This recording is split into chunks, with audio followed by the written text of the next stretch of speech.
Intriguingly, the Picatrix describes the magical city of Adocentyn, the city of Hermes Trismegistus. According to the Chaldeans, Hermes was the first who constructed images by means of which he knew how to regulate the Nile against the motion of the moon. This man also built a temple to the sun, and he knew how to hide himself from all, so no one could see him, although he was within it. It was he, too, who in the east of Egypt constructed a city 12 miles long. Within, he constructed a castle which had 4 gates, and in each of these 4 parts, on the eastern gate he placed the form of an eagle, on the western gate the form of a bull, on the southern gate the form of a lion, and on the northern gate he constructed the form of the dog. Into these images he introduced the spirit which spoke of voices, nor could anyone enter the gates of the city except by their permission. There he planted trees, in the midst of which was seen a great tree, which bore the fruit of all generations. On the summit of the castle he caused to be raised a tower, 30 cubits high on the top, on which he ordered to be placed a lighthouse, the colour of which changed every day, until the 7th day after it returned to the first colour. And so the city was illuminated with these colours. Near the city there was also an abundance of waters, in which dwelled many kinds of fish. Around the circumference of the city he placed engraved images, and ordered them in such a manner that by their virtues the inhabitants were made virtuous, and withdrawn from all wickedness and harm. The name of the city was Adocentyn. An alternative translation being, it was who built in the east of Egypt a city 12 miles in length, in which he built a citadel that had 4 gates in its 4 quarters. At the eastern gate he put an image of an eagle, the western gate an image of a bull, at the southern gate an image of a lion, and at the northern gate he built the image of the dog. He made certain spiritual essences enter into these, which are used to speak in voices that issued from these images, nor could anyone pass through the portals without their permission. In the city he planted certain trees, in the midst of which he set an arbour that bore the fruits of all generations. At the summit of the citadel he caused a certain tower, which attained a height of 30 cubits, and at the summit he commanded that he put a sphere, the colour of which changed every one in 7 days. At the end of 7 days it received a colour that it had first. Every day the city was filled with colour of the sphere, and thus the aforesaid city used to shine every day with colour. Around the tower in a circle water abounded, in which many kinds of fish used to live. Around the city he placed changing images, by means of the inhabitants of the city were made virtuous and freed from sin, wickedness and sloth. The name of the city was Adocentyn. Its people were deeply learned and in the ancient sciences, their profundities and secrets in the science of astronomy. It is a real modern city based on the ancient ruins of Khemenu, or Hermopolis Magna, the famous city of Thoth. Indeed, Adocentyn is the city of El-Ashmunein in Middle Egypt.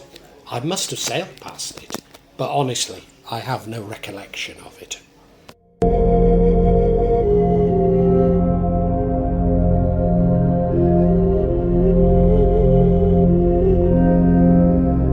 Of the 4 animals used to watch over the gates, 3 are found in the Abrahamic religions. The 4th living creature of Ezekiel 1. These are the seraphim, and seen as sacred bearers of the throne of God, with 4 faces, that of a man, a lion, an ox and an eagle.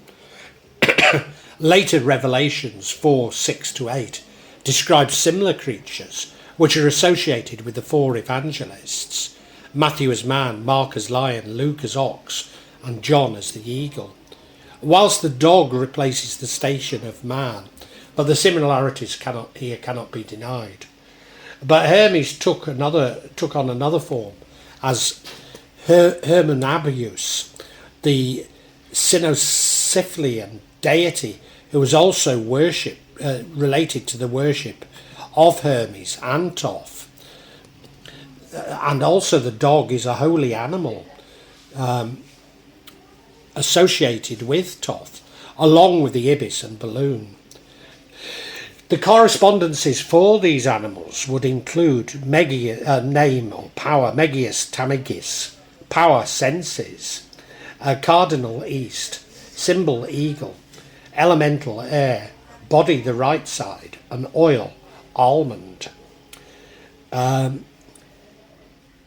Bezabuk, Badizwad, power is an object, cardinal the west, symbol the bull, elemental earth, body left side, and oil nut. Vakdes or Wagdas, power contemplation, cardinal south, symbol lion, elemental fire, body head, and oil butter. And Nefugendus or Nefugandis, power labour, cardinal north, symbol dog, elemental water, body legs and feet, and oil sesame.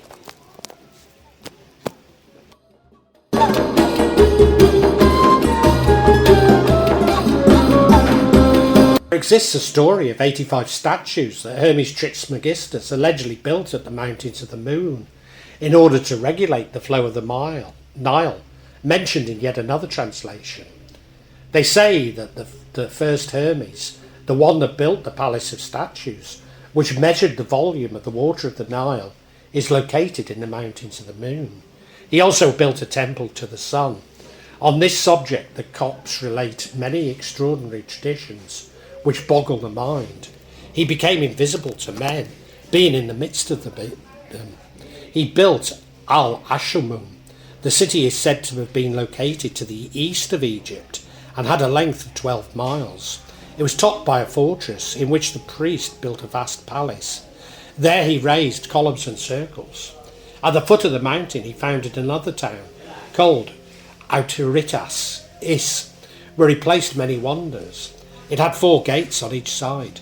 He placed on the east gate the image of an eagle, on the west gate the image of a vulture, and on the north he put the image of the lion, and on the south the image of a dog. He made the spirits the guardians of this city. They warned the governors whenever a stranger approached, so that no one could ever, having received permission, enter without having received permission. He planted a tree that bore all kinds of fruit, and he built a lighthouse whose height was 80 cubits. At the top he put a dome that changed colour every day. It assumed 7 colours over the 7 days of the week, and then it returned to the first colour. The inhabitants took on the colour that the dome assumed. Around the lighthouse the king dug a pond with many fish lived, and he fixed around the city all kinds of talismans to prevent dangers. They also called the city of Barsak, after the name of the tree that was planted there.